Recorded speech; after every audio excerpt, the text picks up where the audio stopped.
you didn't hear me earlier, on a scale from 1 to 10, where are you in using AI on a daily basis? Some of you guys have been putting some comments in the chat to make sure that you put your name and the YMCA you're in, and we'll get started here in about 30 seconds. As we wait for individuals, if you're able, please turn on your cameras. I think it'll be easiest for us to engage this way. I know some of you are joining us with groups of people in the room, and that's okay. So we've got a few folks that are dictating themselves at 8 in their integration of AI, and a few at 1s. And we have been hearing that throughout our sessions. So I'm going to go ahead and get it started. I should tell you, I'm going to be sharing my screen. And again, if you're able to join us by camera, that would be helpful. There'll be a couple of times where we'll stop and ask for questions if anybody has questions. There'll be a moment at the halfway mark where I'll give us about 5 minutes if we need to take a little bit of a break, as this is an extended Zoom meeting, and am conscientious of the fact that sitting for 2 hours is a little hard. Let me introduce myself. My name is Jorge Perez, and I'm the president and CEO of the YMCA in Cincinnati. I should tell you that I am not a IT expert. You asked me a hard question, and our CIO here in Cincinnati is with us, James McIntyre. If you could just kind of wave, James. I'll give him all the hard questions. So if you have some questions about IT, he'll be the individual to do that. I'll also introduce him here in a bit, but he's going to be helping lead and champion the AI collaborative. So he'll also be your point of contact in our meeting today. Although I'll try to jump in from time to time to talk about the integration at the executive level, but he'll be talking more on the ground specifically. So my role here, so why am I doing this, and why am I engaging here? And I would tell you that I am just an early adopter to technology, have been all of my life. I sit between two cultural groups, the Gen Zs and the Gen Xers, and I do a little bit of Gen Z and a little bit of Gen X, and have always been an early adopter with technology. I was the only student in college. Sounds crazy right now, but the only student in college with a computer. They were just becoming available to businesses, but felt like I needed to have one at that time, and have been an early adopter. I remember when I started hearing the large language models, which is ChatGPT, coming aboard, that I became excited about learning more about this, and became a student, and was one of the early, I secured one of the early licenses that were the paid. Early on, there was such a high demand, they were hard to get. And several of our staff members now have that. So I can see by our screen that we've got, again, different levels of users. And I will also say that we've got individuals from all backgrounds who have joined us on this collaborative work, including some state alliances. So if you take a look at your screen, there's a couple of state alliance leaders there. And in the interest of time, I won't do introductions. I won't have everybody introduce themselves. I was hoping to do some of that through the chat, and I appreciate that, but I'm going to kind of move us along here. I'm going to now share my screen, and by signaling, I just need somebody to say, yes, I see your screen. I can see it. Thank you.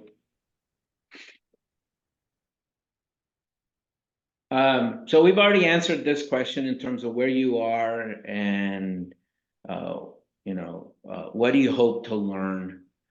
If you haven't answered the second question, if you could in the chat, just go ahead and put that in there. What is your hope for this session? And it doesn't have to be specific. It could be just I want to learn more about how this is going to work. How are we going to keep up with this? If you're a state alliance leader, we've already heard that individuals want to learn how to integrate this learning into a state level work. And so hopefully that'll give you a sense of what we're going to do.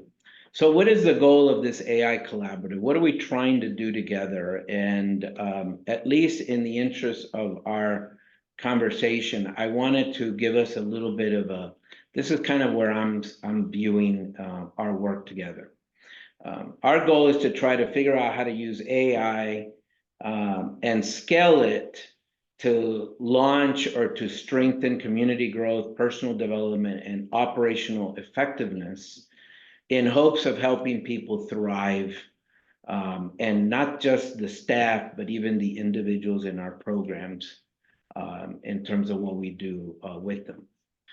This is our agenda today. And James, I'm not able to see my chat, so if you see anything pop up as a question, feel free to interrupt.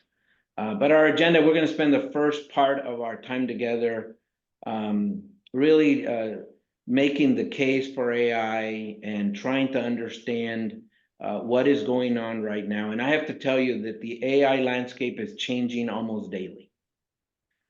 Yesterday, there was a announcement, or I caught up with an announcement, I think it was delivered 6 days ago, that Apple is going to be launching a new AI they anticipate it will strengthen the capacity of Siri. And ChatGPT is expanding its work. If you are in videography, in marketing or videography, you should take a look at what ChatGPT or OpenAI is doing with Sora, a new tool that's supposed to be released this summer that's basically going to render anyone that does B-roll obsolete. Because videos will be created out of thin air just by a basic descriptor, much like you're seeing in ChatGPT. So thank you for the comments there on what you hope to learn. I'll try to pick up some of those as we move along. So I know I shared this in our introduction in January, but some of you guys were not there. This is the thing that has been driving this AI collaborative. The YMCA is already way behind in trying to integrate some of the things, and I'm going to highlight some of the learnings we've already encountered, and I can already forecast as challenges for your YMCA in terms of integration. But it took 3.5 years for Netflix to reach 1 million users. It took ChatGPT 5 days. And it is growing exponentially right now at extraordinary speeds, and it's being integrated everywhere. If you listen carefully, you'll hear some of your current apps or even solutions where people are saying we now have an AI supported addition to work. AI is probably going to be integrated into Facebook, into LinkedIn. The Microsoft suite is seeing an AI integration through something called Copilot. And you'll see that continue to drive. If you're using any search engine, just about all of them have an AI integration. And often it's the OpenAI system or the founder of ChatGPT that is driving a lot of that integration into that space. This comes from a Harvard Business Review this year. And I loved this quote. It says that for the first time in history, our tools are behaving on their own. So up to now, humans would make a shovel and empower the shovel to do exactly what we needed the shovel to do.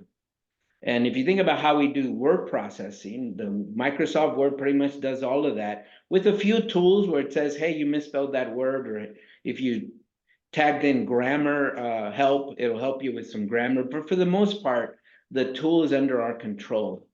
We're going into a time where the shovel is now talking back to us and is saying, what do you need? Where do you want the hole? And we say, well, we want the hole here because we're going to plant this tree over here. And the shovel will say, well, the hole should be this big.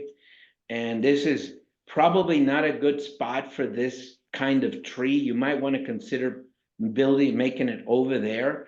And while we're talking, this is how much sunlight and how much fertilizer and how much water this tree is going to need. Would you like me to take care of that for you? That's what's happening at this point. And for those of you that have been using ChatGPT, you know exactly what I'm talking about. With very little prompts and very little directives, it's giving us answers to questions we have not fully asked. So the AI Collaborative is made up of YMCAs all over the country and a couple that are joining us from Canada.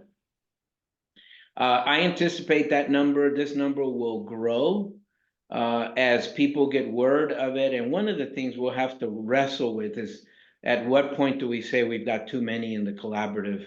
And I'll explain a little bit more of that in the second part of our conversation because of some of the things that we're going to try to do together. We are entering this kind of AI-dominated world. It is not new. AIs have actually been in the background doing their work. I mentioned Alexa and Siri. They've kind of been in the background. Those of you that use Amazon to make any purchase, and then in a weird sort of way, it knows what your next purchase is going to be even before you know you do it. Well, those are AIs that have been kind of in the background, chatbots that have been working in the background. But what large language models did is escalated the capacity of these AIs to levels we've never seen before. And the easiest way to understand an AI, and I know some of you have heard me say this, I'm going to keep saying this, is think about these tools as not tools like a shovel, but assistants. We've been talking to a consultant, and she made this comment. She said, think of AI and reverse the acronym AI to IA, an intelligent assistant.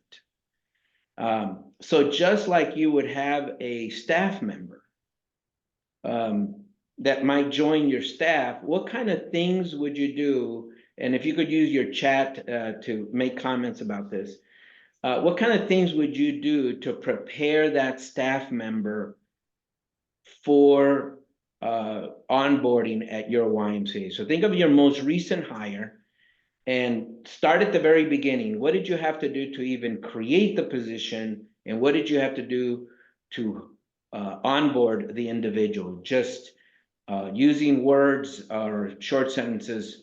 What kind of things did you do to make that happen? And I'll take a peek at our chat here.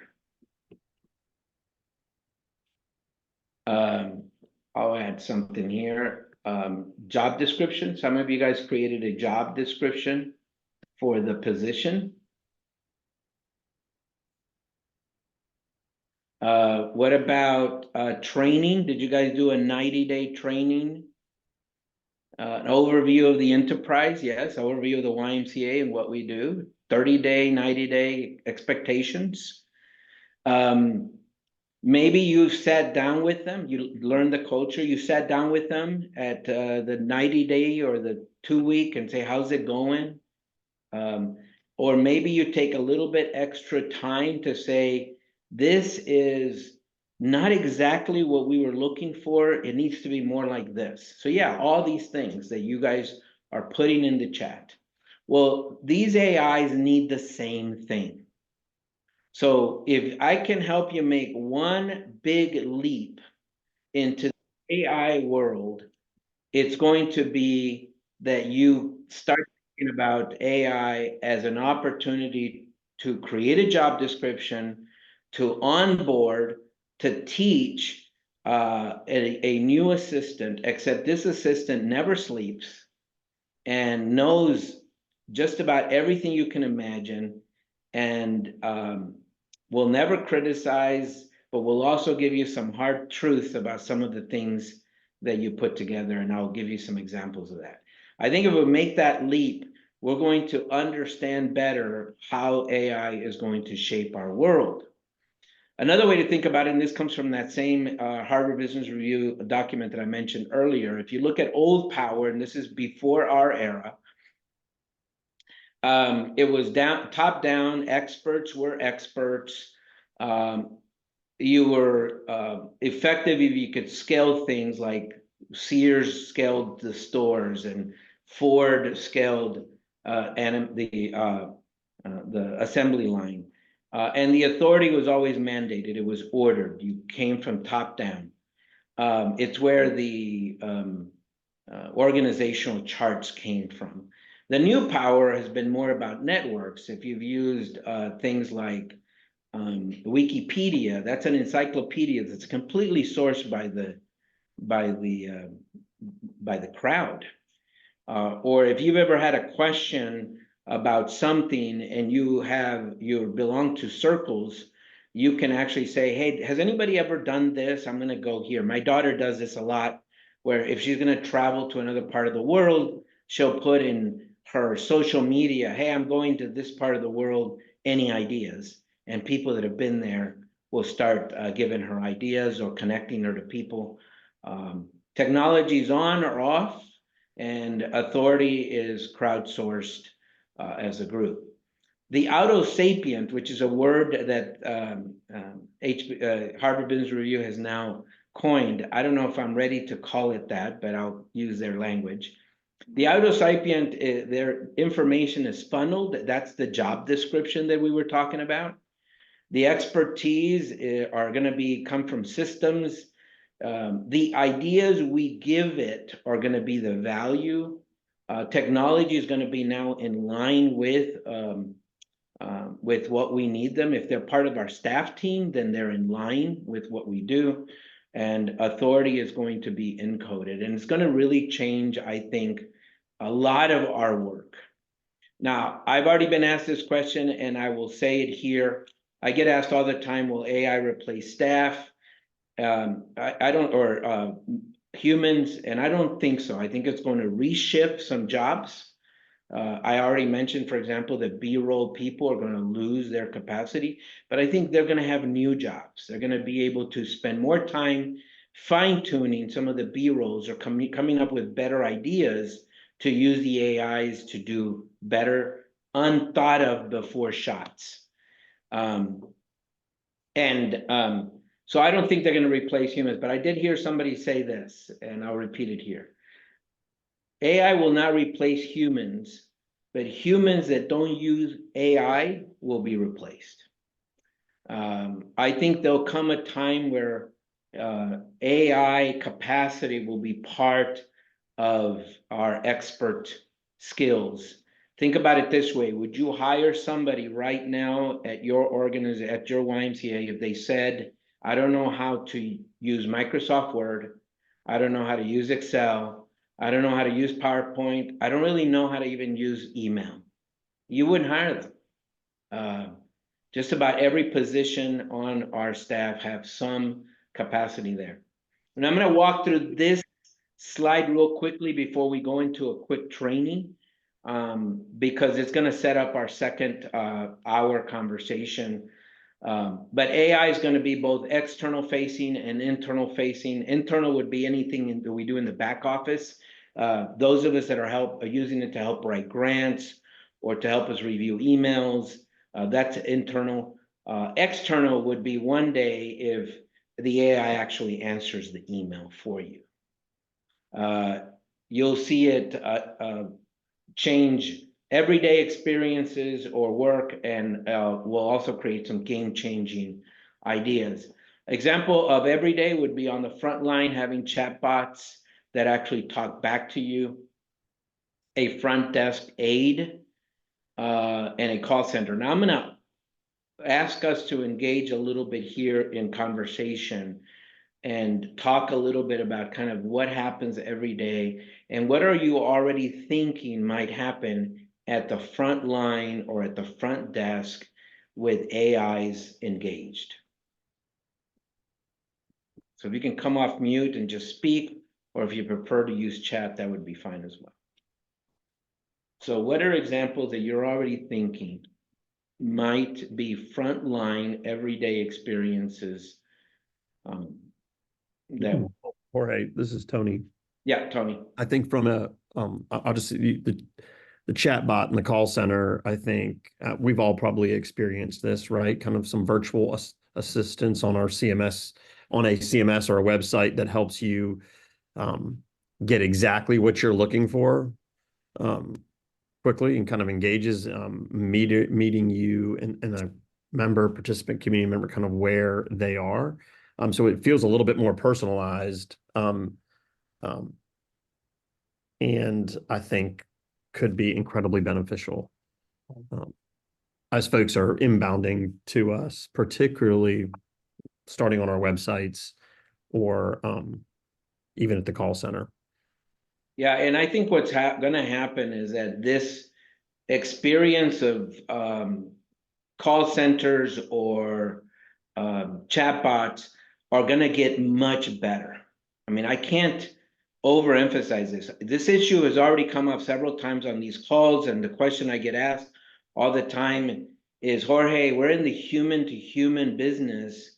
Is this really what we're going to do? And my response to them is, I said, I think you need to spend some time with these AIs because they're pretty amazing. I have an AI that I'm using right now called PI, Personal AI. It's a phone based system, and I'll talk a little bit about what some of the differences are. But basically, it just starts talking to me. And the other day, I was preparing for a survey I was going to send out across the YMCA, and I started my conversation with my AI, which I'm embarrassed to tell you, I'm calling it R2. And I said to R2, hey, I'm doing this survey, measuring I want to measure the involvement of board members in giving or securing philanthropic gifts to large YMCAs. And it began to give me options, and we started talking. And we went back and forth until I got to a good list. And then I took that list and threw it over to ChatGPT and asked it to configure that list so that I can load it up to SurveyMonkey. ChatGPT, of course, added a few changes and recommendations.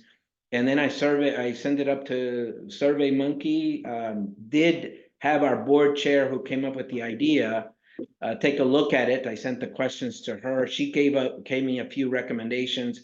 I just took all of her recommendations, threw it in ChatGPT and say, can you just update the previous? And it did, and I was ready. And I was having a conversation. So, and Jorge, I would say one of the things I think could be interesting too. Just I think the ability for frontline staff to also use, right? So imagine a member coming in to your branch and your day camps are full. And they're looking for something to do, and they had planned there, but a staff member able to say, hey, hold on 1 second, let me type in, and instead of having to go to the website, go into the back end of the e-commerce to see where they can say the following camps are, what camps are open across the Northwest region, right? It gives you, here's your option. So you're able to have an interaction completely face-to-face, but it's also equipping frontline staff with better responsiveness and information. And consistent responsiveness and information. I mean, the answer you get at 9 o'clock in the morning is going to be fundamentally different at 6 o'clock in the afternoon. But what if it could be the same? And what if it could be the same So, across all of your YMCA's? so Jorge, Chris Lavasco, we're using it, and I personally am using it similar to what you've described. But is anyone integrating it? So again, speaking to what Tony just said, one of the things we're starting to talk about is, wouldn't it, not to replace interaction with people right away, but to accompany it so that you could include your information, so that if somebody said, I have a 2-year-old and a 3-year-old and a 7-year-old, and I want to do things on Tuesday, what availability is there? Obviously, ChatGPT is not going to know that. And so is there been any discussions about integrating into either a DAXCO or into some kind of services that you've seen? Yeah, so part of the reason we're doing this collaborative is so that we can identify those kinds of things and say, let's go after that, pulling our dollars and resources together to create that. So I'll talk a little bit more about this, and I will actually send a video recording of a consultant that we're likely to hire. And one of the questions we asked was actually that, and I asked, how hard would it be for them to do that? And they said, not very hard, that they can work fairly quickly.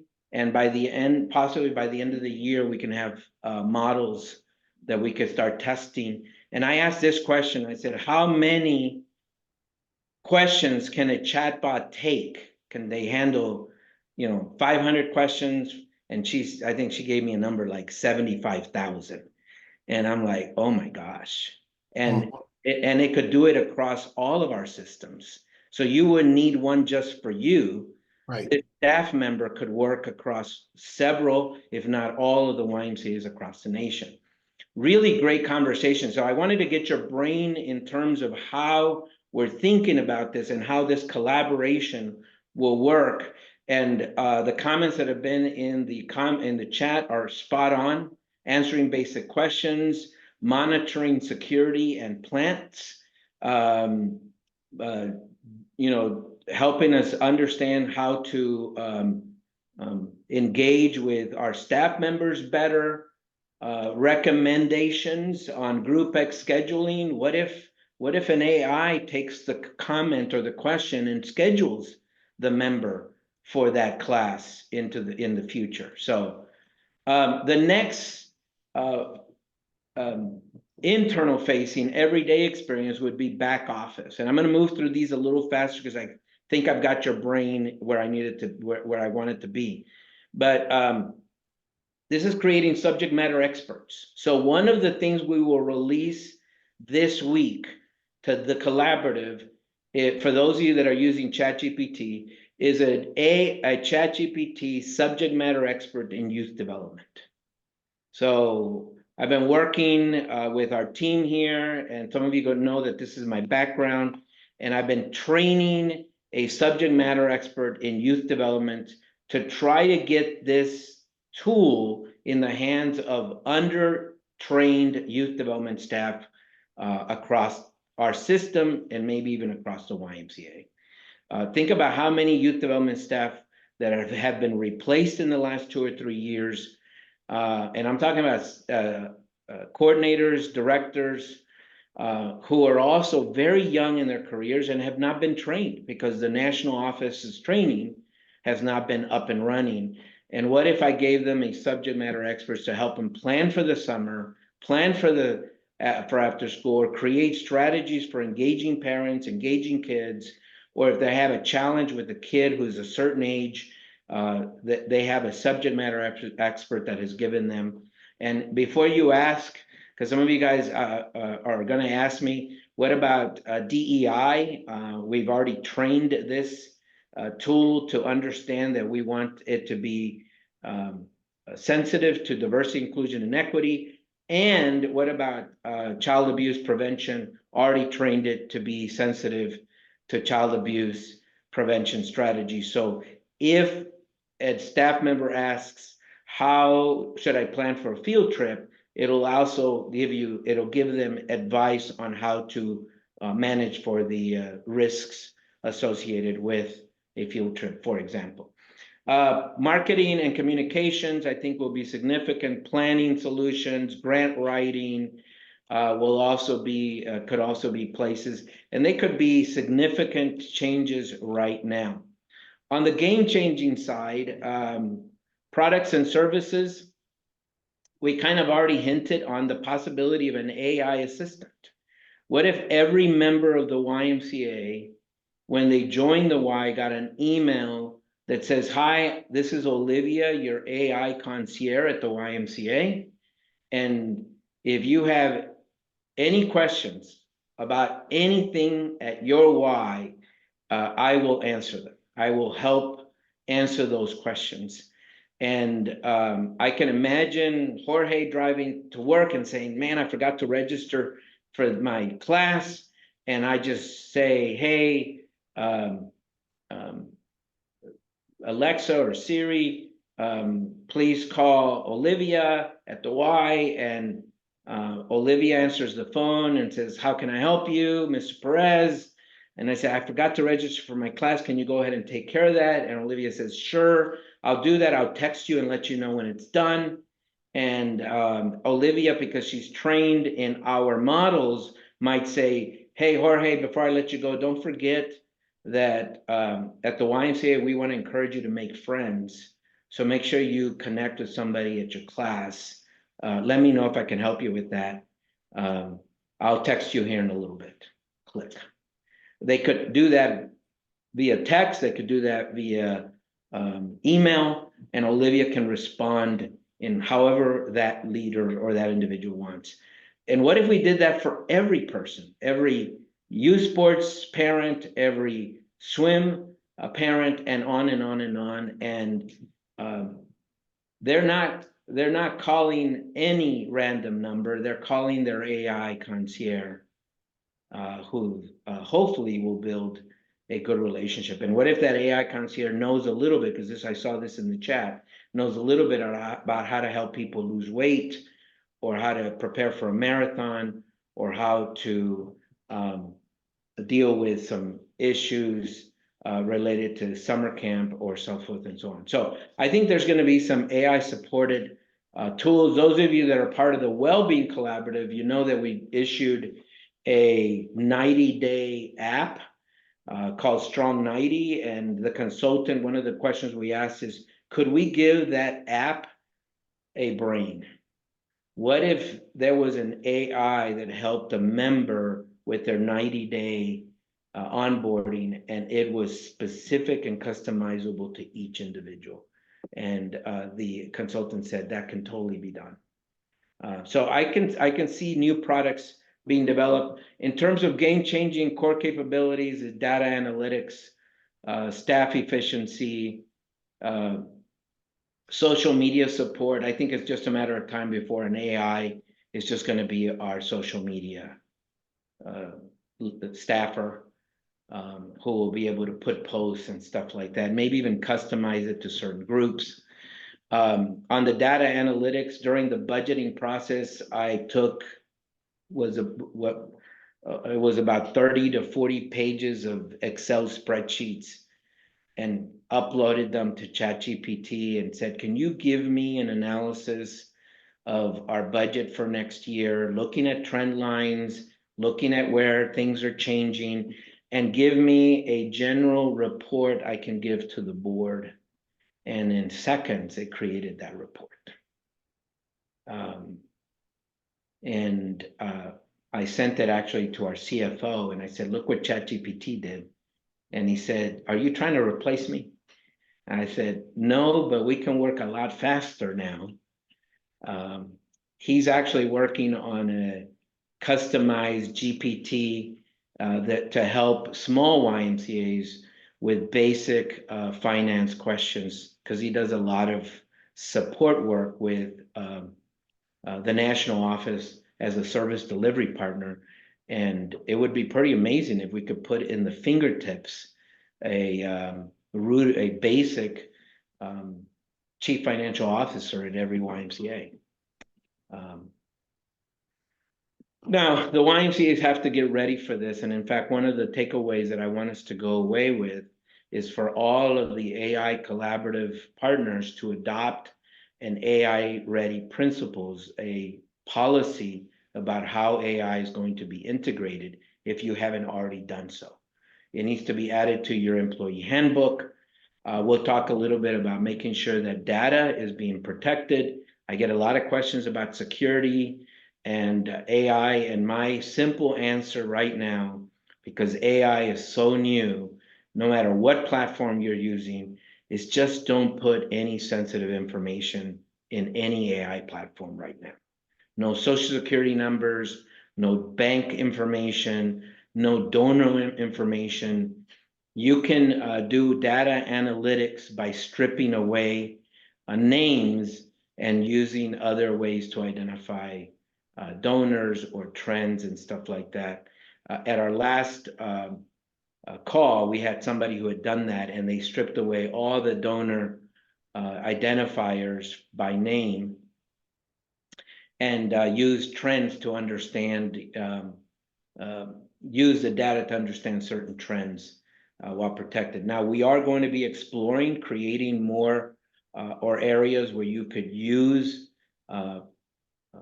AIs in a protective space.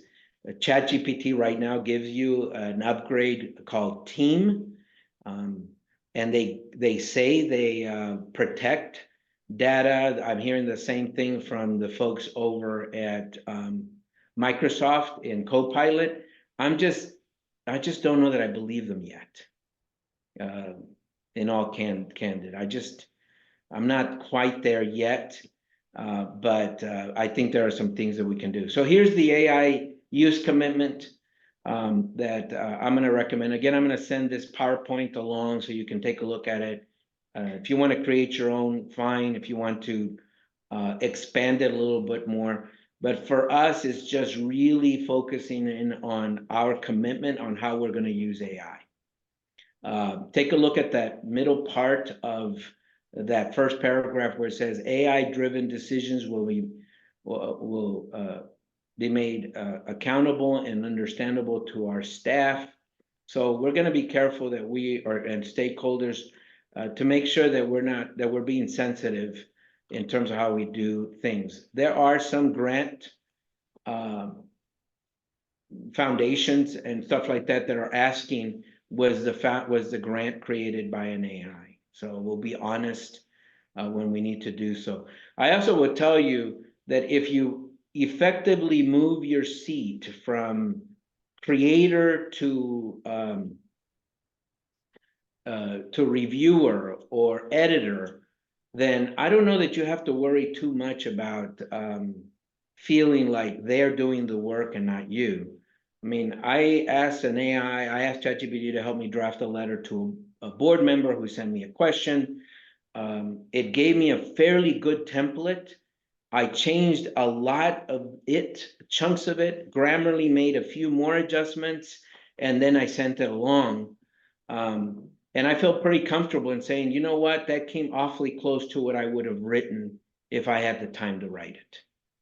What it did is speed up the way for me to do that. Now, I will tell you, I've got some staff members right now who are sending me emails that I know are composed almost exclusively by ChatGPT because of the way it sounds. And I'll send it back and say, would you editorialize this a little bit more? Because I want to hear from you, not from ChatGPT. So any questions or comments before we get into on how to train your GPT? I covered a lot of ground. I can go back to this slide.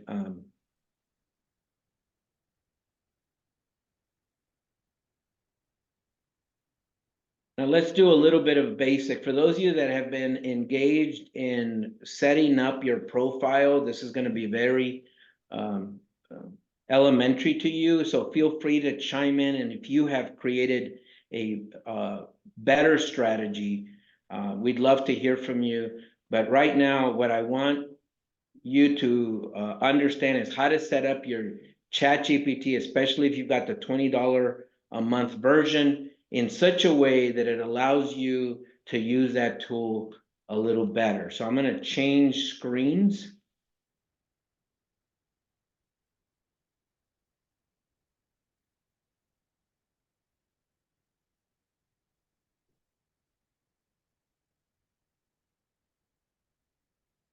And let me see if I can find it.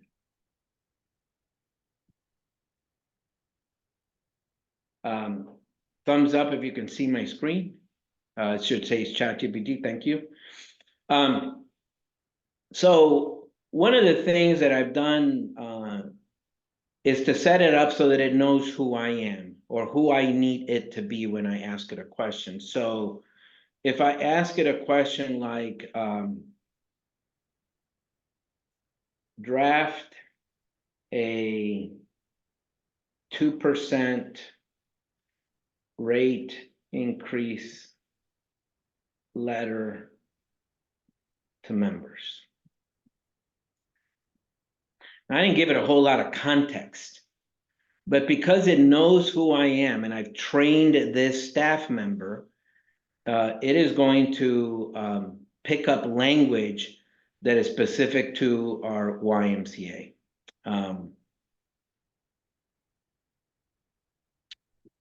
It'll also pick up some specific things as it relates to what we focus in.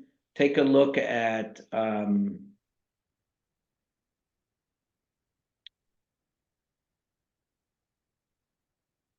to see if there's a real specific example where I've asked it to pick up some language.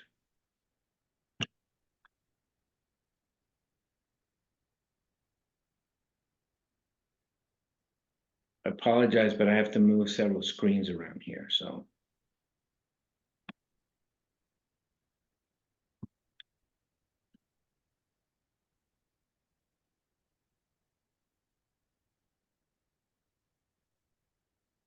So you can see that it's talking about our facilities. I didn't tell it I was with the YMCA.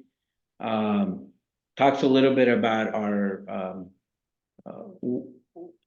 our process in terms of what we can do. So how did it know who I was? How did it create that? So if you look, actually, let me try it. Let me try this again under my personal account, because I think my personal account is actually set up a little bit better.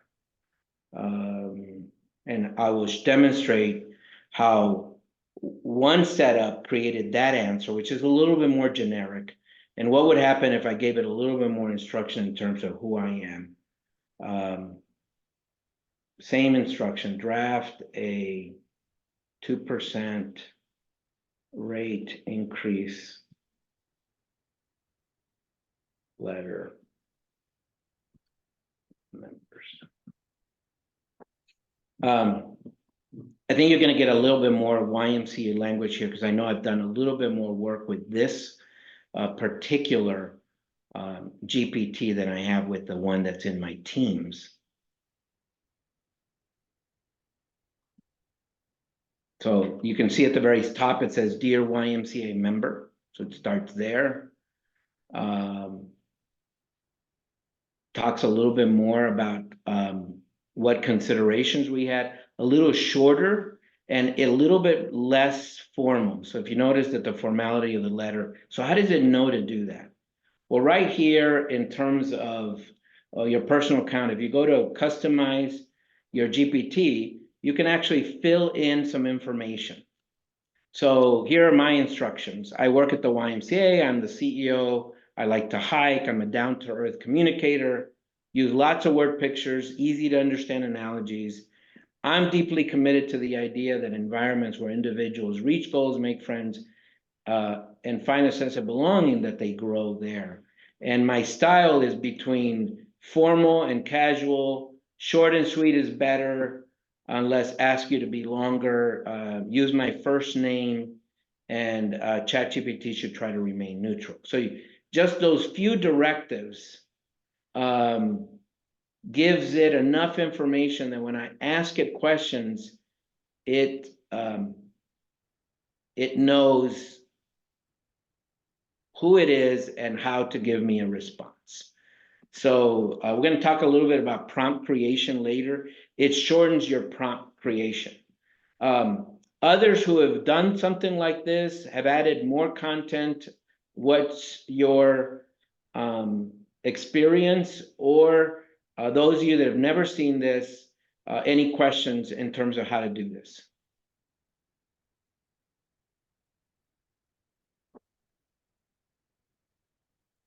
Now, because I've told it who I am, I can now ask it any number of questions. I just need to remember that if I change the location, like if I wanted a marketing plan for a shoe store, I need to be able to say that, because it now thinks that if I ask for a marketing plan, it's going to be for the YMCA.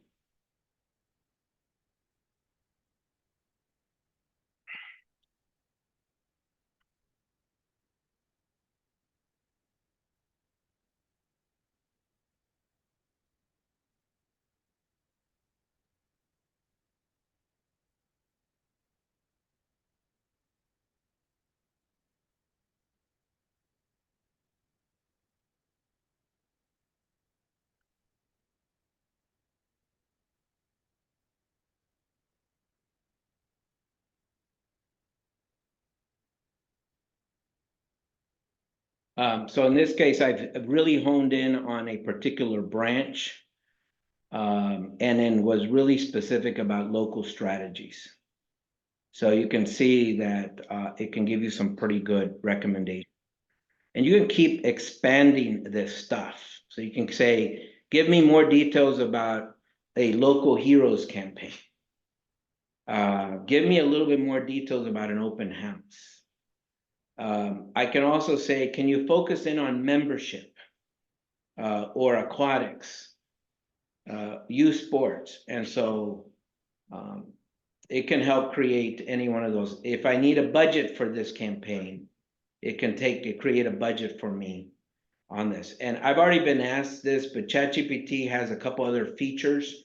If you look at this little paperclip right here, you can upload examples. So if you picked up a marketing plan somewhere that you really like, you can upload it here, and you can say, using the template attached, create a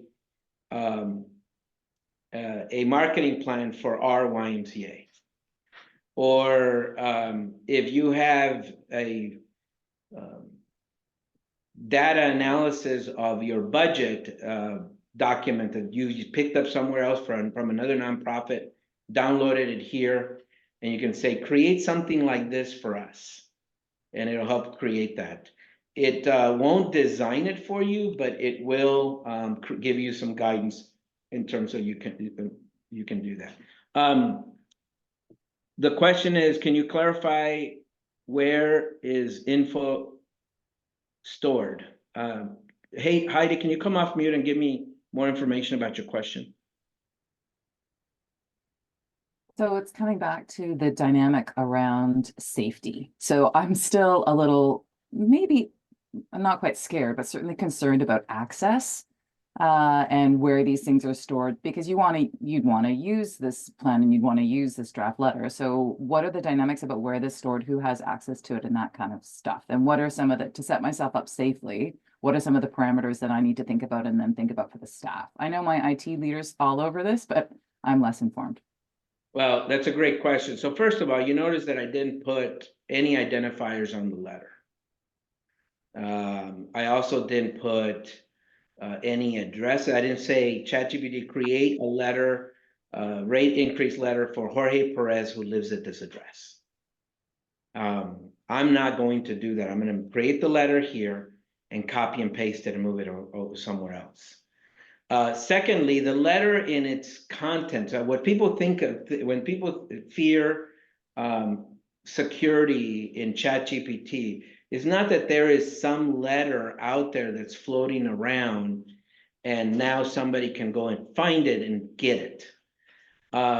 What they're afraid of is if you have a proprietary way of doing something, or if you put names together with social security numbers and somebody is scouring the content of the internet or the content of large language models, that they will be able to find a name and a social security number somewhere in its space. So if you don't want the letter to go anywhere, if you still feel like, I don't know if I feel comfortable at all, you notice that I did create a team workspace here on the left-hand side.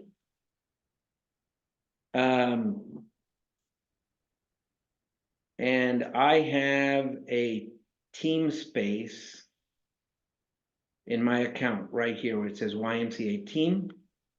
And once I go into this space, according to ChatGPT, nothing leaves it. James, you want to talk a little bit about that? Because I know you did a little bit of research on this. Yes, you're asking all of the right questions, which is really big. And that's one part of the collaborative which we're going to do. We're going to help people with policies. We're also going to help people understand about data and security, particularly as it refers to AI.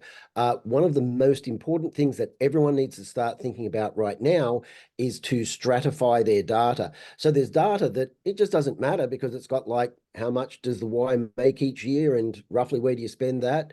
That's all basically publicly available information. Who are your major donors? What's their name, addresses, telephone numbers, social security numbers? That's something you never want to put into any AI. But that's one of the main things which we'll be doing as well. We're working on some things that will bring value right now, and that's using things like ChatGPT, Microsoft Copilot for Office 365, and there's a real danger about the security with that one. Before you start, if you were going to use Microsoft Copilot for 365, you have to get a third-party independent security review, because otherwise, like literally someone will just be doing their job, and then all of a sudden, everyone in your association will be able to see everyone's salaries and all of that type of thing. So there are some real dangers using that. For me, I definitely have enough comfort with OpenAI, ChatGPT. If you're using the teams, I believe that they actually do train on the data, but that it stays just within that team. And for enterprise, that it stays just within that enterprise. And that's what Microsoft does as well. If you're using that, it only stays within your, what they call the tenant, but they do train on it. So does that help answer your question? Yes, it does, because that's one of the things we are looking at, the Microsoft Copilot option. I think there's a few whys that are, but that is helpful to basically make sure that it's in. I feel more comfortable if it's in the why space, only because I don't know much about it, so I'd rather go on the edge, the side of caution. But yes, no, that is helpful. Thank you. And sorry. Go ahead, James. I was going to say, one of the big things is that all of these things cost money per user per month.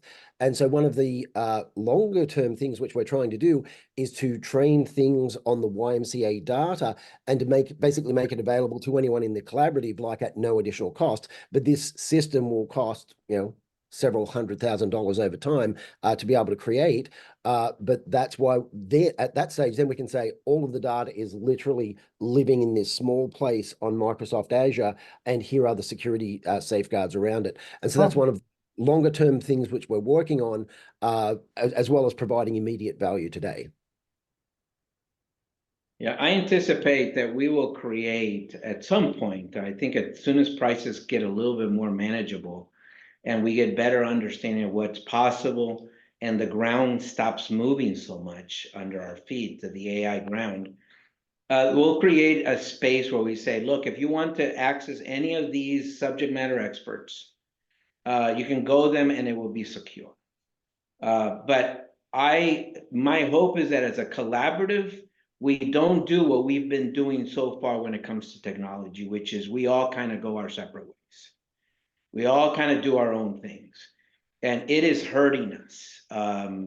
If we all have to create our own individual subject matter experts, at some point, one of our subject matter experts is going to get smarter than the others, instead of just simply saying, let's just train one super powerful subject matter expert in this space, and let's all use it and learn from it.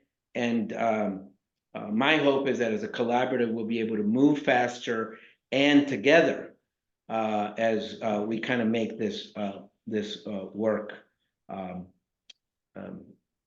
As we integrate this important work. Michael also made a great comment in the chat in terms of a helpful insight that one of the things you can do, or I could have done, is say, before I draft this letter, ask me some questions that will help draft a letter. So you can start a conversation with the AI so that it asks you the questions that it needs to ask you so that you can get whatever item you need to get out. And I think how we learn to engage with AIs better.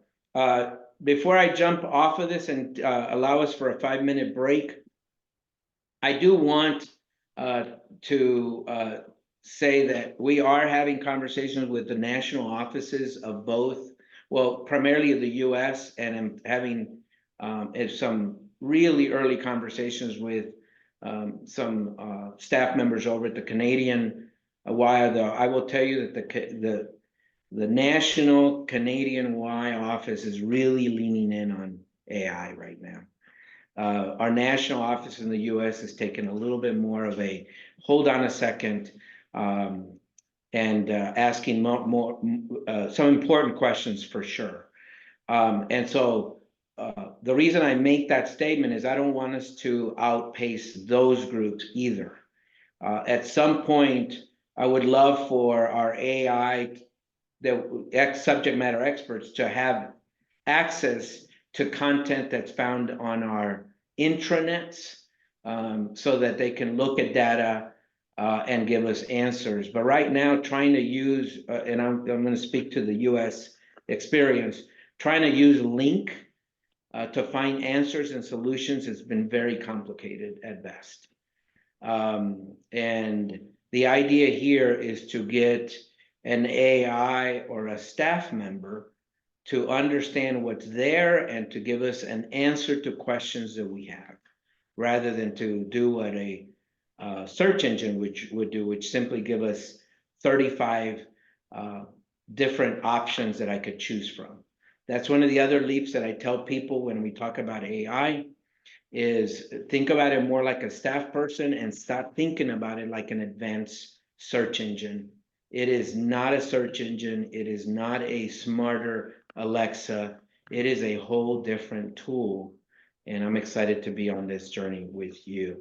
Again, let's take about 4 or 5 minutes, allow you to kind of stretch your legs, and then we'll come back and finish our time together.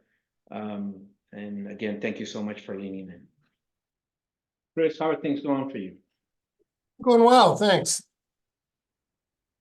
Yeah, we've got a lot of use. I do the same thing. I talk to my AI pretty regularly.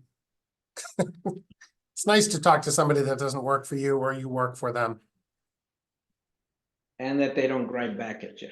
But I don't think people understood how much you can dive into it and ask it to make changes. I think that's the part that surprises people when they see like a letter and you can say, you know, make it more casual. They just don't know you can do that. And when you put in things like create a scope of work for a pool project, or tell me the benefits of a rooftop playground, like you said, it's not gonna write it for you. It's going to give you that foundation. And I keep saying to the people who keep saying to me, we're gonna raise a generation that doesn't know how to write. I said, no, we're gonna raise a generation that's more critical thinkers, because they're gonna read and be critical on each line to say, does this represent what I'm trying to do?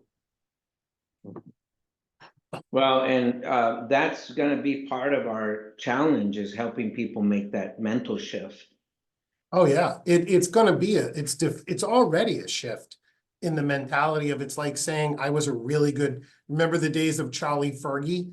You could be a really good, you know, researcher, but boy, I'll tell you, the internet threw that, you know. Let me put it this way. My dad got into the business of being a travel agent About 5 years after he got into it, or 3 years, he went, what's this internet thing where people are booking their own flights? Mm. So, it's not, we can't control it. It's just how we utilize it.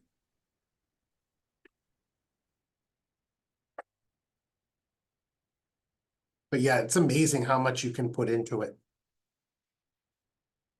Well, and part of our challenge is, and we'll talk a little bit about that, is helping our team integrate.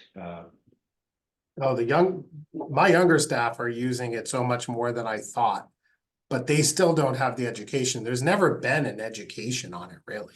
No.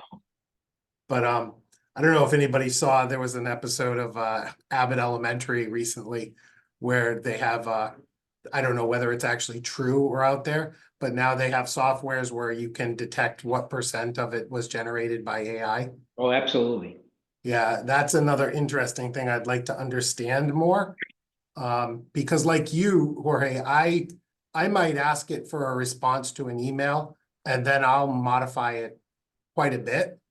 And I'm wondering if it actually would be able to pick up how much was generated or not.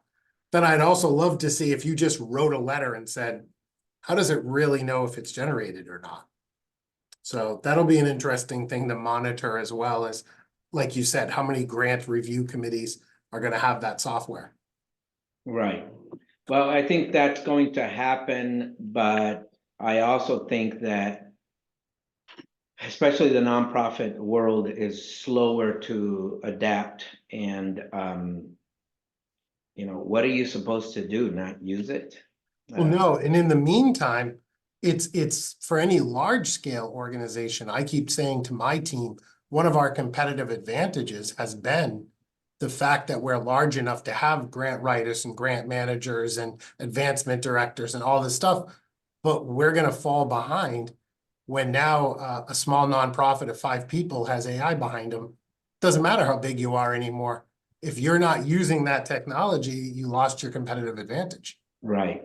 That's exactly right. Unless you get, and we'll talk a little bit about this, get better at these options. So. Oh, absolutely. I had a project manager come in and literally go into tears when I showed her the question she had been researching for a week and a half. It took like 3 seconds.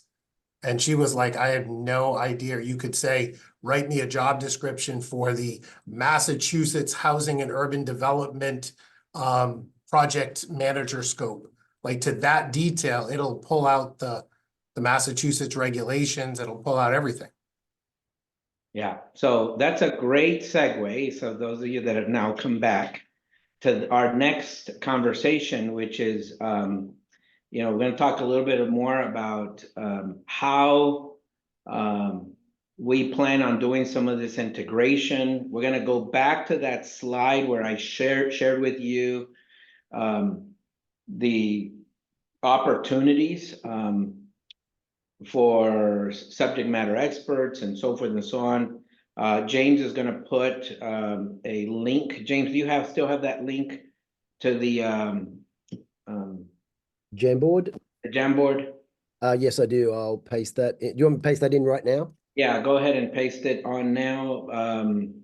But one of our biggest challenges, and I'll set this up as we think about what we want to do together, is recognizing how difficult it's going to be for individuals to integrate AI. AI can be both something that lives inside of our, just as a tool that I use, like Microsoft Word. But it can also and will be a tool that lives outside and operates on its own, like a call center. What my concern is that for those individuals that need to learn to use AI for their personal use are going to struggle if they already struggle with basic technology support. And in all transparency, one of my biggest challenges with our senior staff is their use of basic software, basic technology. And some of our frontline staff are not understanding what this thing can do. We had actually a meeting recently with our sports directors. We got them all together and we asked them this question: how can we help you integrate AI into your work? And we showed it, some of the capacities. Not long into the meeting, somebody says, I don't really need this. What I need is somebody to help me line the fields. And that was the end of the meeting. I think part of the challenge is that we've got some staff members that are muscling their jobs by winging them and moving them to the seat of editor denotes that they were writing anything to begin with, that they were planning much. And this is going to be one of our biggest challenges, is that we are a winging culture and we're trying to introduce a more disciplined way of doing things as we do this work. So I'll share a little bit more about this when we go into the prompt section. But again, you have a copy of the Jamboard on there. I'm going to stop sharing my screen, but I am going to share the Jamboard that I have on my screen. Just know that you don't have to see it. I need you to see the Jamboard that you can manipulate. This will all make sense here in a second, speaking of learning to use technology. But I need to be able to see what we're all kind of looking at. And what I did is I took a look at the, see if I've been messing around with my, there it is. It took that one slide that I shared earlier, and you'll recognize it where you can see at the very bottom where it says AI ready principles, AI ready data, and so forth and so on. So let me tell you what you're looking at on this Jamboard. In the previous 2 calls or 2 Zooms that we've had with other colleagues who are on the Wellbeing Collaborative, we've asked them, what are things that you already know we need to work on as a group in each of these areas? And I've divided the slide into different windows. So here's only the AI ready stuff at the bottom. This next slide, if you look at the very top, you can see 2 out of 6. If you click to the right, you can see the everyday and then the back office and game changing and so forth and so on. So we're going to start with this first slide where it says AI ready principles. And here's what I'd like for you to do. If you have a new idea someone has not thought about, grab a sticky note on the left and create it and add it, either under AI ready principles, data, or security. If you see something that you like and you say, yes, I agree with that, find a shape over on the left-hand side and add a little tiny shape. I just added one as an example.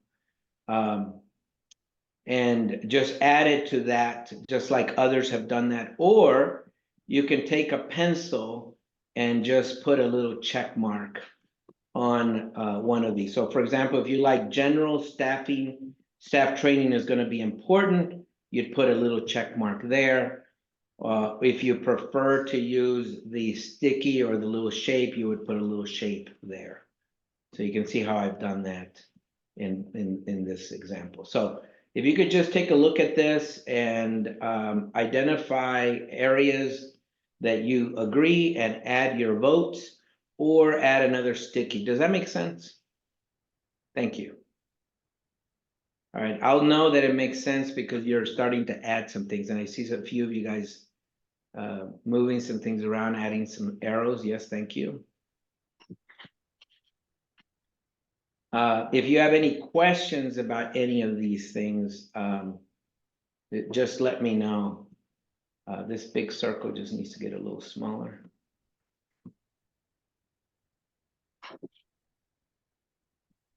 Thank you for the arrows and the marks. Thank you.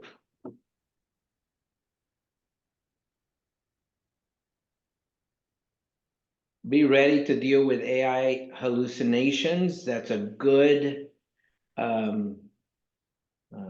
comment. And one of our challenges is that people are not reading. This goes back to switching seats to become more like an editor.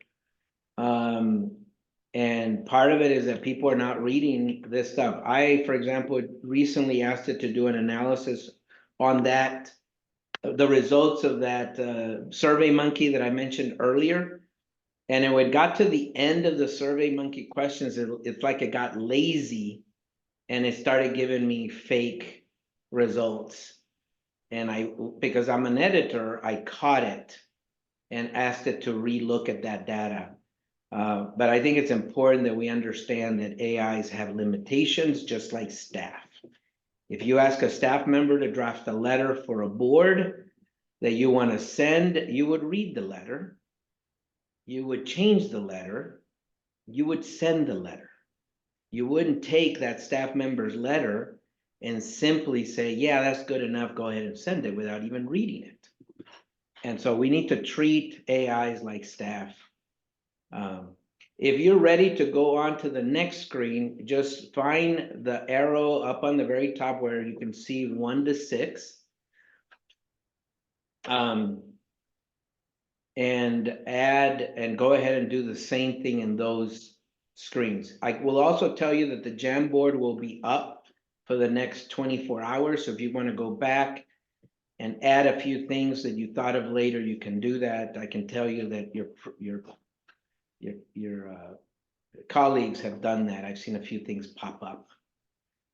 So if you're ready to move on to the next screen would be everyday frontline things. So what would you like to see in the everyday? Now, I can tell you there are a few things in the previous screen that probably belong here because we got a little excited about, for example, training might be some specific trainings on how to engage AIs at the front line may be a great example there. But anything here that you want to see, and start thinking about solutions.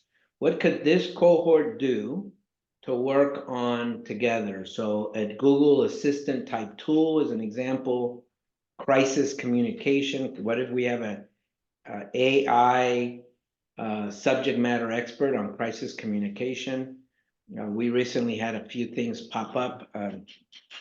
The short of it is we had a kid who brought some candy to our YMCA, to one of our YMCAs, and then shared it with his friends, and 3 or 4 kids ate the candy and got sick. We sent them home, and the parents of some of the kids who were sick were calling us back saying that that whatever they ate had marijuana in it.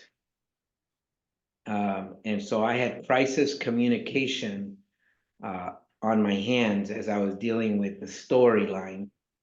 Because if you do a little bit of a Google search, some of the headlines were the YMCA, or kids eat marijuana laced candy at the YMCA, like we gave it to them. And so there's a number of things, and I love that you guys are leaning in on some of the things that were already listed here.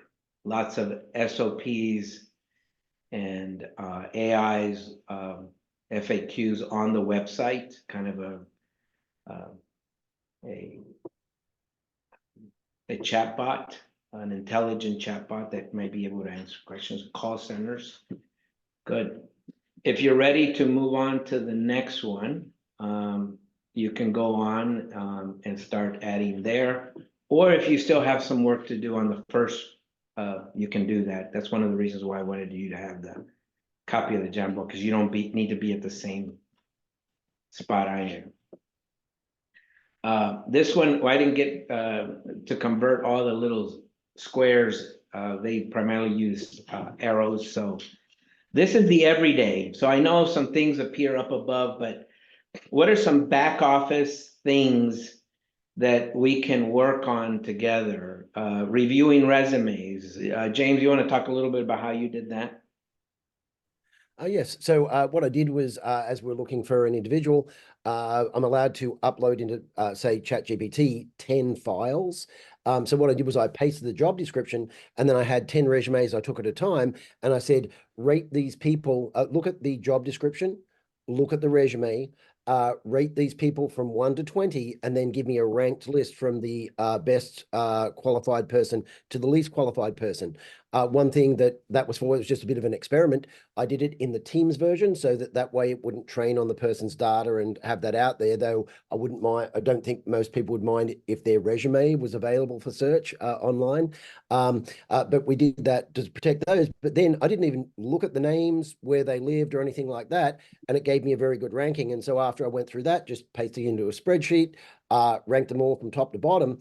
And the bottom 10 were ones that you definitely would not want to look at. The top 10 were ones that you would want to look at. So it was just a very interesting experience, and it really nailed it with that. Yeah.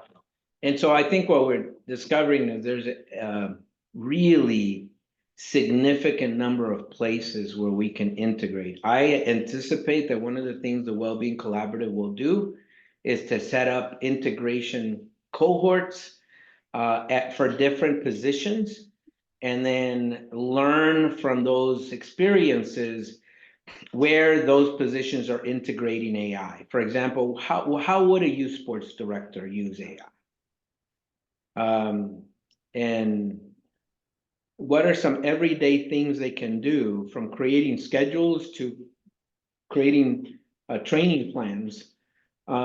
But again, I'm learning that some of our staff members are winging so much of their work, it's really hard for them to understand what it's like to actually have a staff member on their team. If you've ever worked for somebody who was winging every day, you know exactly what I'm talking about and how difficult that is.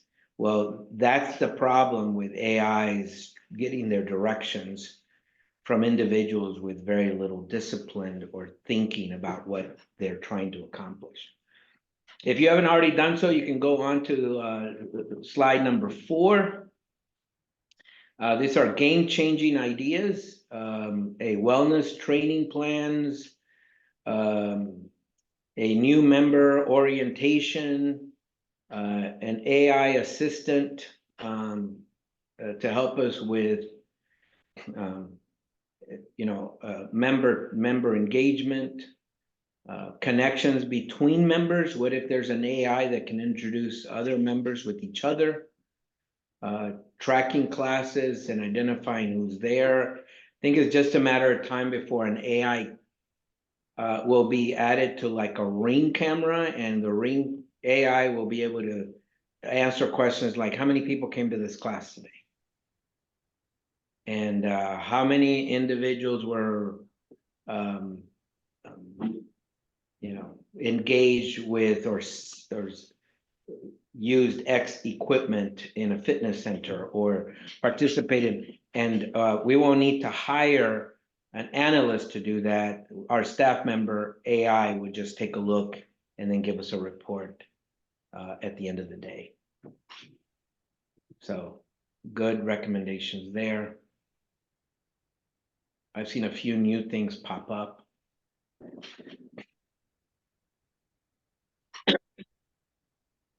And then finally, what are some core capabilities, things that we don't, that we can, that might be whole new things that we do better and faster? We talked about grant writing earlier. Chris, how many grant writers do you have on your team? 2. 2. What if Chris's grant writers of 2 can now do the work of 5 or 7, and now can support somebody else's grant writing team? Because it would take very little effort with the help of an AI already to, let's say, take a federal grant like 21st Century Community Center grants and modify them to another state, or to another city in that state, because the AI can do it so very fast. So there's a number of functions that I think are going to make things better. I've talked to the folks over in the shared services, the YES initiative that's going on with the national office, and say, you guys need to get on this, because you should be able to take the staff that you're hiring and make them far more efficient and far more consistent. So there's a number of things that I think are going to fundamentally change the way we do things. So, And just one quick thought, Jorge was talking about how easy it is for AI to be able to change the grant from one state to another, and especially as it's consistent, looking at something like a 21st century grant. But again, that goes back to your data. If you've got your data already classified and you just go, oh, this little piece here, let me just put a tag on it so that I know that that's very useful for a grant, then it's so easy for the AI to just go through and say, here's the publicly available data that I can get for this grant. Here's the secret stuff that I need to get that I won't share with anyone else to be able to put together like world-class grants. so I think there's going to be some really cool back office opportunities, but I also believe that some of our staff are going to have a really hard time making the leap and struggling with what they need to do. So I'm going to again leave the Jamboard up. Feel free to continue to add to it. In the interest of time, I'm going to go ahead and stop this section of our engagement and go back to and continue some of the things I wanted to. Jorge, Yes. can I ask a question? Just so, because again, I'm well behind some of you, but I'm thinking about, okay, how can this help streamline some of the back office stuff that we need to do and the everyday kind of stuff? Is there a team though that's thinking through, I mean, this is going to basically even out and level set between players and community doing whatever they're doing, how we can leverage AI to sharpen our competitive advantage? So I'm thinking about if one of the things that we are so proud about is developing that sense of belonging and community. So how do we leverage AI to make us even more differentiated on how we develop that sense of belonging and community? Like, is there a group that's thinking through how are we going to take this and use it really strategically, which is in addition to basically making us more efficient operators? But I'm just thinking that that's a little bit of what I'm gleaming here, is that this is going to level set a lot pretty quickly, probably. So if we don't figure out how it's going to differentiate us in the most important ways, then someone else might do that instead of us. I don't know if that makes sense. No, it makes perfect sense. And let me start off by saying, because it's going to level set a lot, we need to get in front of it, because we don't want to be the one group that didn't level set. Yep. You know, if every other service provider, whether it be after school or aquatics or membership, has got an AI concierge and we're not doing that, then we're behind. Worse, we're having to accept a concierge that doesn't speak our language. And I think that's where we can be a differentiator, is that our Olivia will not just simply schedule you for the class, but our Olivia will encourage you to make friends, encourage you to become part of. I mean, I can imagine an Olivia at some point identifying people that are more likely to volunteer. And so if a volunteer experience is coming out, Olivia would send out an email and say, Jorge, I know you're really interested in X, Y, and Z. There's a thing that's happening at the YMCA. Would you like me to register you for it? So I think our differentiator is going to be us getting crystal clear about what we measure in terms of the outcomes we see. Because here's our challenge when it comes to differentiating ourselves from other locations. And it's a challenge that pre-exists the AI. Is already that question is difficult for us to answer. Are members at the YMCA healthier than those not in the YMCA? We have no idea. Do members who come to the YMCA make friends at a higher rate than those who are not members? We have no idea. Are kids who take youth sports with us, are they engaged in core values, or to use the language of our Canadian brothers and sisters, are they shining on? Are they doing this thing of human development better than those? We have no idea.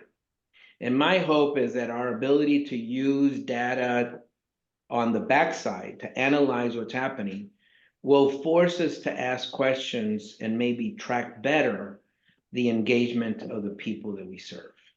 Because every time I look, and I'll hone in on membership, and I'll admit that I didn't look at any other country other than the United States, that when we looked at how many Americans have memberships to a fitness center and come less than one time a week, and then we compared that data to the YMCA member, it didn't look any different.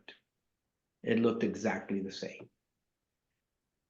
And that is what we're going to have to come to terms with, is we have to differentiate, not at the experience levels, but on the what we measure as an outcome.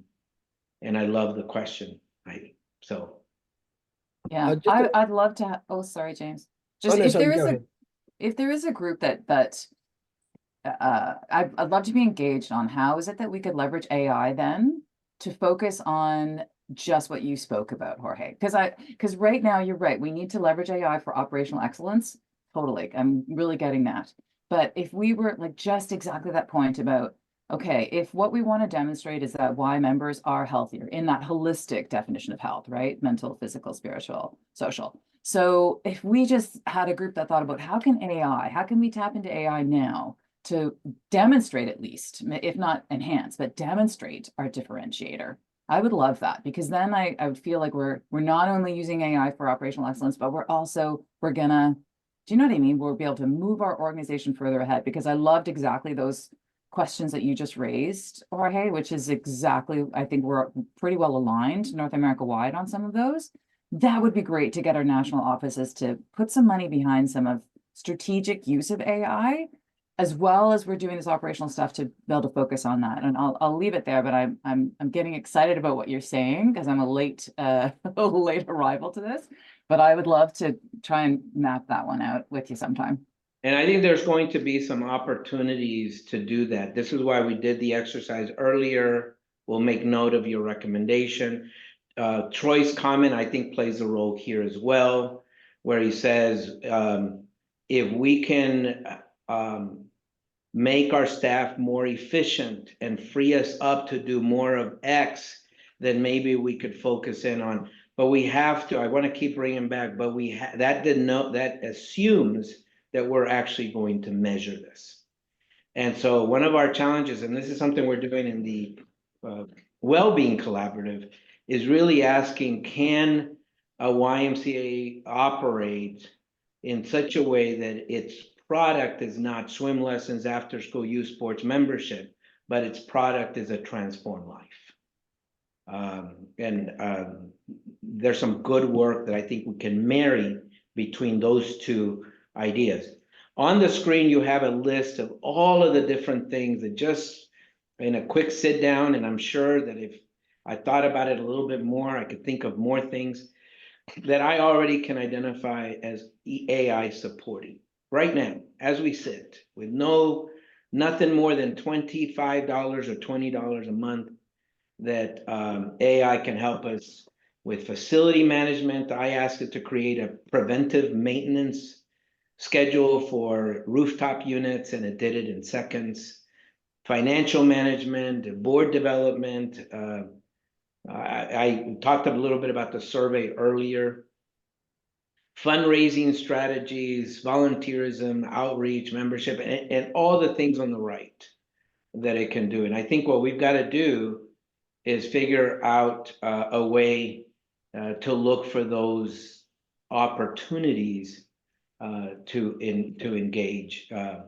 And I just want to make sure we don't get so far behind and are not preparing, because I think there's going to be a lot of training and development and mind shifting that's going to have to take place. So. One thing I did was I pasted in the chat a whole bunch of sort of next steps. Probably the most important one is that this afternoon or tomorrow, I'll set up a base camp for everyone.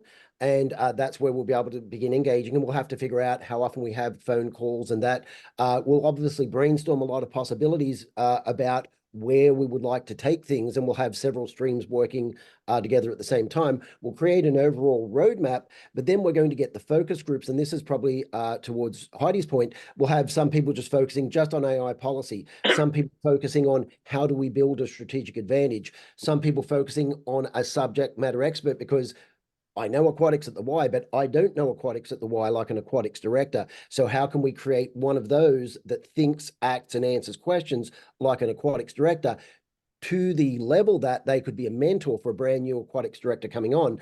And then we'll be doing training where we'll take people through in cohorts that make sense. So maybe we get all the aquatics folks together in a working group to just beat it up and make it the best GPT that it can possibly be. But then maybe we have some other folks just talking about policy or strategy and so on. And before I forget, and I saw this comment earlier, as it relates to, I know we're talking a lot about ChatGPT right now, but you should know we would be ready to say, let's shift over to X. It's just that right now, ChatGPT is the industry leader. They are ahead of others. As an example, Claude is a really good system that allows you to talk to it like I'm talking to you, but very little customization is available. So what we're able to do with ChatGPT, we can't do over there. They seem to have and claim to have better security, but again, without the customization, I don't know that we can get what we need. There are, you've heard earlier about Copilot. Copilot is doing some really good work. They're actually using OpenAI as their platform, at least for now. But the cost for the small YMCAs to get the level of security to make ultimately their system secure is too high at this point. So James, anything else you want to add to that? Basically, I know that you're going to sort of do one of the demonstrations. All of the AI people, like, Claude and sort of Mistral and so on, they all know that prompt engineering and prompts are really, really super important. So what Claude does is they're there and they say, hey, here's 40 prompts. Why don't you copy and paste them and edit them yourselves? But then the problem comes about is, but then what do I do when I want to have 6 different personalities? I have to have it on 6 different Word documents and copy and paste it. And Hoy's already showed you the custom instructions where you can put it there and it permanently knows who you are. And now he's going to show you how you can give something else a personality so that you can just go to it without having to copy and paste. And unfortunately, at the moment, ChatGPT is the only one out there that has actually developed this ability to give personas to something else. And then they've even gone further where now they can talk to each other. So from within one GPT, I can call another custom GPT. And then with GPT-5, part of the magic is that it will automatically know which ones to call to shuffle the work off to. So with that intro, I'll leave it back to you. Yeah, so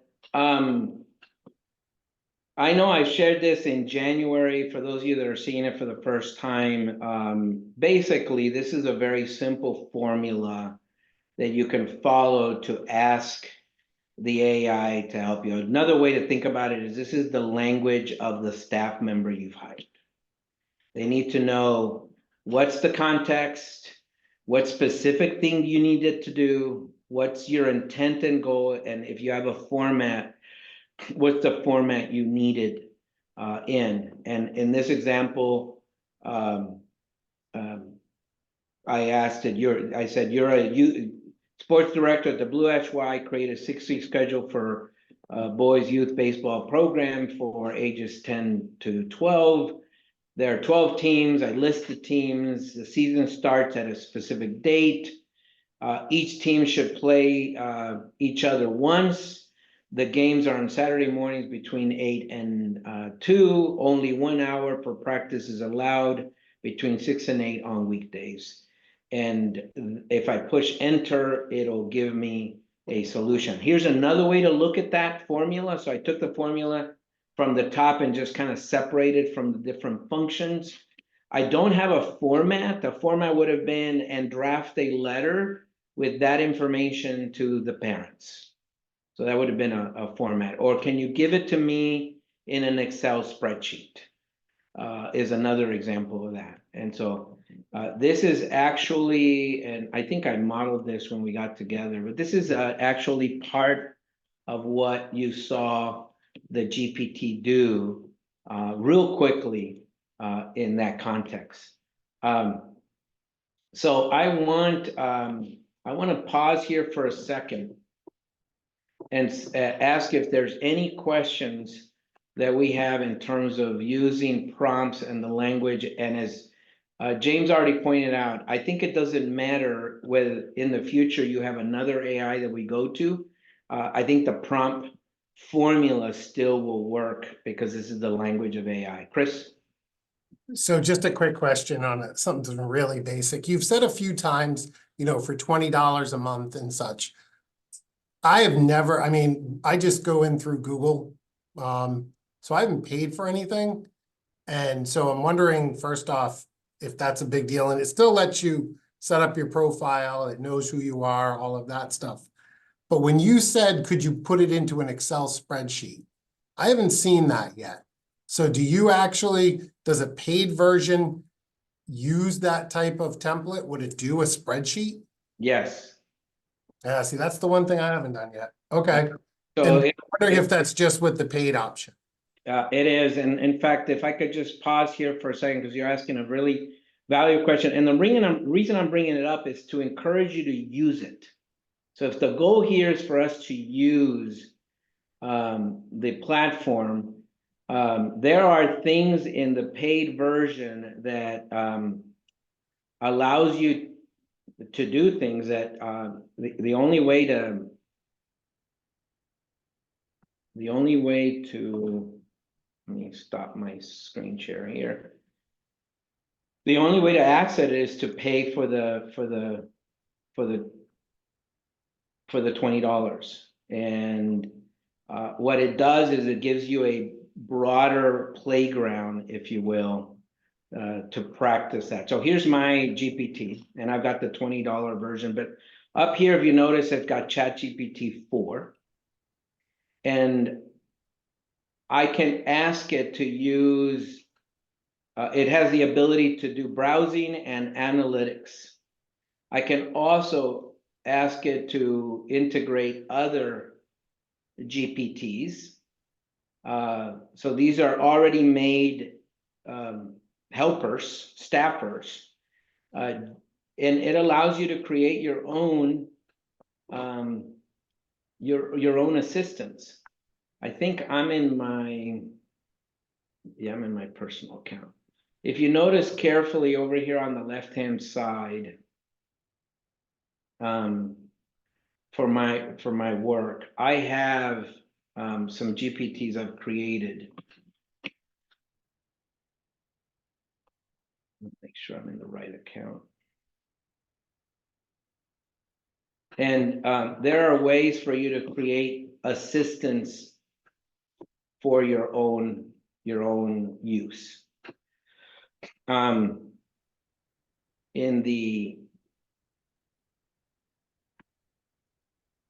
the team space, and I'll give you an example of what that would look like.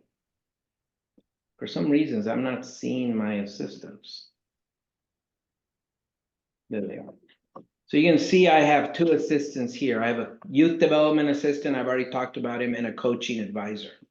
I'm doing coaching for the YMCA, and the YMCA uses a very specific coaching strategy. And so I created an advisor for me to help me with coaching strategies. And the other systems don't allow you to do that. So here's an example of that coaching advisor. If you want to edit it, you can see the instructions I've given it. As a coach or supervisor, you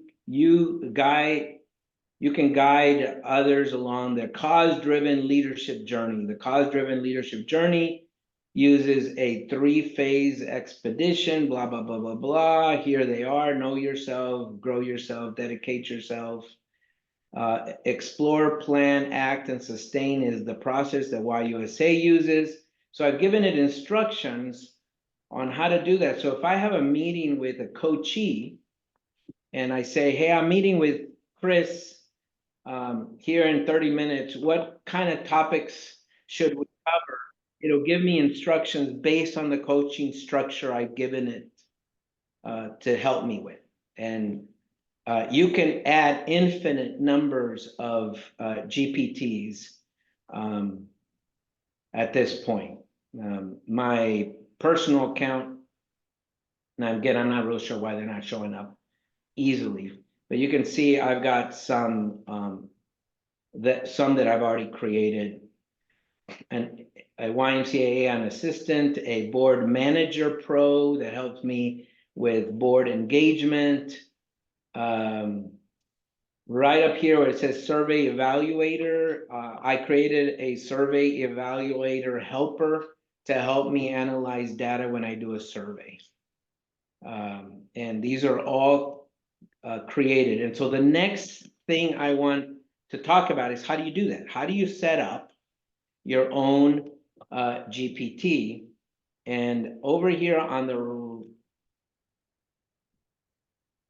and I've needed James's help before. So James, how do I set up a new GPT? So let me see. You basically go to where the GPTs, explore GPTs. Yeah, Yep. explore GPTs, and see up in the right-hand corner where it says create. So you would create a GPT here. I actually start by creating a job description first. So I go over here and I'm going to ask one of you to think of an assistant that you could use right now.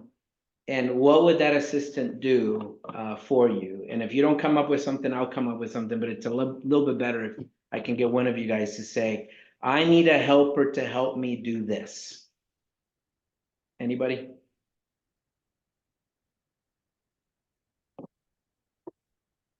Donor development and comprehensive capital campaign.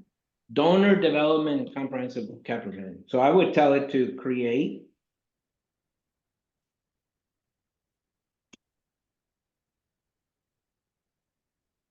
a 1 paragraph. Jorge, while you're doing that, can I ask you a question on, so because we're gonna focus this chat assistant on donor development and capital campaign strategies, does the system draw more specifically from in a different way than a general chat GTP, or is it just kind of in a file system so that you keep it all together? That's a great question. So here's how I would respond to that. Is what you're doing with ChatGPT is something called vectoring or focusing. So you've hired a staff member who knows lots of things. So let's say you've hired a staff member that played volleyball in college, that double majored in English and Spanish, that also is aficionado of wine, and you've hired this individual to write grants for you. Because I'd love to go out to dinner with that person. Yeah. They're fascinating. So in order to keep that individual from bringing all that stuff that you don't need for the job you've hired her, you got to say, this is your job description. So that's what you're doing, is you're vectorizing the GPT or the large language models to focus so that they lean in on certain things. So in this case, I'm going to create a 1 paragraph job description for an expert in donor development. And what was the other one? think it was capital campaign preparation. Capital campaigns. And while Jorge is doing that, another quick thing is that all of the AIs only have a certain length that they can remember, and then they start forgetting who they are. And so that's one of the really big advantages of ChatGPT, because putting that into your custom instructions, it never forgets who you are. And then that's the other part with these custom GPTs. You can just say, hey, you're an expert wine and food matcher and so on. And then you can also come back to it in the future and fine tune it even more, because you get real value today by tuning it, but then by going back and forth, you can fine tune it. And I've also created a GPT called Persona Crafter, which I'll actually go through with some folks, like a cohort, if they'd like to learn how to use that at some stage. And what it does, it uses ChatGPT's own algorithms to help you fine tune it. So you say, hey, I'm a CIO at a YMCA in Cincinnati with this level, and it says, oh, I think these things about you. And I say, oh, okay, that one's not true. And then it'll say, here's 5 other questions that if you tell me that, I'll fine tune your questions even more. And you can go back and forth and back and forth and back and forth and get really, really, really laser precise answers. And that's part of the trick of dealing with this. Jorge said that it's like you've hired sort of like an Albert Einstein, but you've hired an Albert Einstein with Asperger's. And so you have to know exactly how to talk to this Albert Einstein to get just the right answer that you want. So if you've noticed, I've taken the job description it gave me, and now I'm using it to craft instructions for this AI. So you're an experienced donor development and capital campaign expert with 10 years professional experience. You excel in strategizing and executing fundraising initiatives, capital campaigns, demonstrating a proven track record of significantly boosting donor engagement and fundraising outcomes.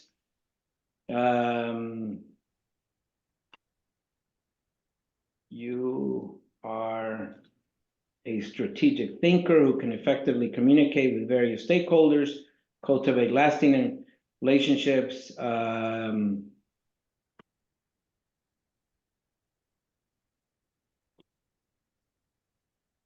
So George, while you're doing that, I'm going to ask you a bizarre question. So it looks like you're tailoring this assistant to be the job that you would post, so to say, right? Yeah. So why wouldn't you just say, be the greatest fundraiser in the history of mankind, who's, you know, XYZ? Why limit it to this kind of 10-year experience with the exact job description? Again, it's about vectoring. And one of the things that may become necessary is, let's say Heidi wants this individual to specifically be well-versed in a style of, like a moves management strategy. That's a really specific thing. Then you want to give the staff member context. Now, if you don't care, if you want a generalist, then you would do that. You would say, just be the best X, Y, and Z. I just want to demonstrate that you can really vector its leader that way. So I will create this leader for anyone with a link. I didn't give it a whole lot of other context, and you can see that there's actually more context that I can give it. But here it is. So Heidi, let's ask our leader a question. What question would you like to ask it? Maybe the outline the phases of donor development for a 15-year capital project.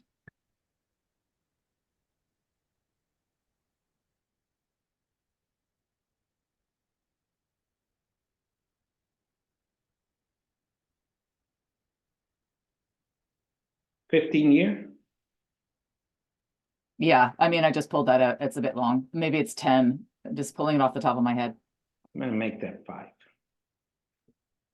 Oh, this is a big, bold, massive project, but that's fine. It's the difference between countries. We just try to get it done in like a year and a half. Good one, Chris. You guys are far more systematic with it. It's excellent.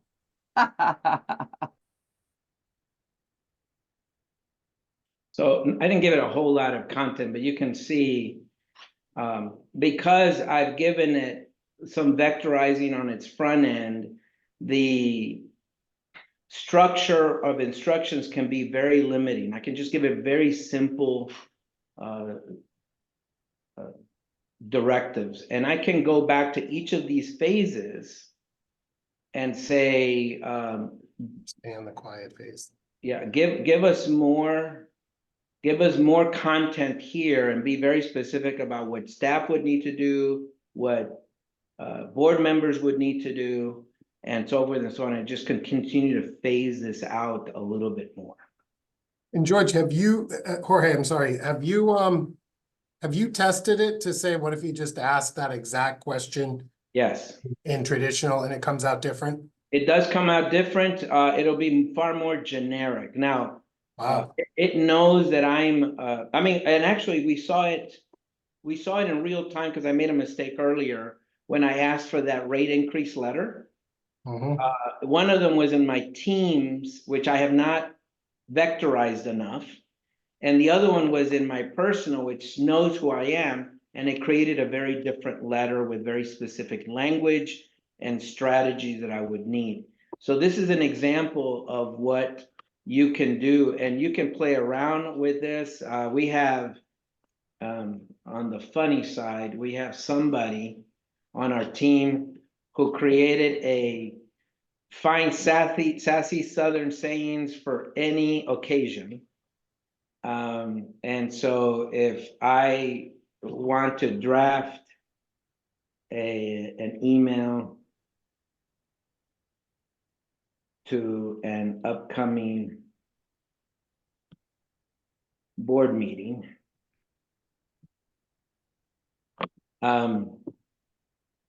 it's going to use,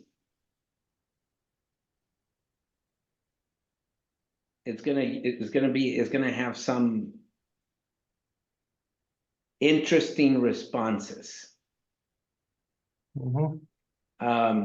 And so the staff around here will take emails from each other and send them to each other and play around with each other to try to do that. So you can create any number of those. This HR coach I created to help me think through some HR issues. And I told it to understand the Ohio HR laws and the Kentucky HR laws. And I did so that I didn't bother my HR leader too much. So I asked this assistant first before I end up talking to our chief people officer on some very specific questions. We have about 3 minutes. I want to encourage you to lean in and practice as much as you possibly can. I did mention earlier that we are not exclusively landing on ChatGPT. They just happen to be the industry leaders right now. We are looking at how other AIs are going to show up, but that's part of the cohort, and try to grow together. I can tell you that these AIs are popping up everywhere, all over the place. A lot of apps that you currently use are now getting updated with AIs in the background. If you noticed on this call, there's an AI that's joined us, the Otter AI, who joins me at these meetings, creates minutes and notes that I'll send out. That Otter AI attends meetings that I miss, and I'll get an email saying, you weren't able to make this meeting, but here's what was talked about. And so it gives me an understanding to do that. So any final questions, comments? We got a couple minutes. I apologize for not giving more time for Q&A, but I think we've been answering a number of questions and answered. Thanks, Troy. Otter AI is available on TechSoup. Any other questions, comments? I'm excited to be on this journey with you. And again, your point of contact would be James. Part of the reason we had a charge to this effort is so that we can hire a consultant in the region that's really, really good at AI. You'll start seeing more of their material forward, and they'll become part of our subject matter experts as we all kind of lean in to grow together. Our goal is to create some breakthrough innovations before the end of the year, and do a lot of training using YouTube as our platform for that. So thank you very much for joining us. Again, feel free to ask, send along any questions. If you have some additions you want to give to that Jamboard, please feel free to do that. Just don't erase things. Because there's no way for me to capture it back. So thank you again for taking the time for these 2 hours. I hope this was both informative and exciting as we kind of lean in to do this important work, not just for the Y, but for the communities we serve. Thanks.